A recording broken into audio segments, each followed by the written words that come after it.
Produire de l'énergie sans polluer, c'est ce qu'ont entrepris les habitants de Talybont-on-Usk, un village du pays de Galles. Il y a 4 ans, ils ont remis en fonction cette vieille turbine hydraulique. Elle génère désormais environ 240 MWh par an, soit 127 tonnes de CO2 non rejetées dans l'atmosphère. C'est une petite turbine que nous avons ici, 36 kW. Elle pourrait fournir environ un tiers des maisons de notre petit village, ce qui peut sembler peu. Mais si toutes les communautés en faisaient autant et s'investissaient et cherchaient parmi les possibilités dans leur environnement, tout s'ajouterait et représenterait beaucoup plus. L'électricité n'alimente pas directement le village, elle est revendue au réseau national. Grâce aux revenus générés, plus de 35 000 € en 2009, Talybont Energy a investi dans d'autres activités vertes.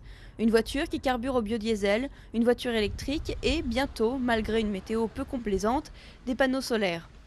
Les habitants impliqués dans les projets ont beaucoup appris sur les énergies alternatives, sur ce qui marche et sur ce qui reste expérimental. Les Williams est un adepte de Bluebell, la voiture électrique. Sa vitesse est limitée à 60 km/h et elle n'aime pas trop les collines. Alors si vous montez par la grande route, ça fait une longue queue derrière vous et des automobilistes très énervés. Le parc naturel des Brecon Beacons, avec ses collines et ses rivières, se prête particulièrement à l'énergie hydraulique. Green Valleys, une association locale, aide les communautés et les ménages à se doter de petites turbines. Les démarches sont parfois compliquées car l'heure n'est plus aux énergies renouvelables tous azimuts et l'écosystème doit être respecté. Une motivation solide est donc nécessaire.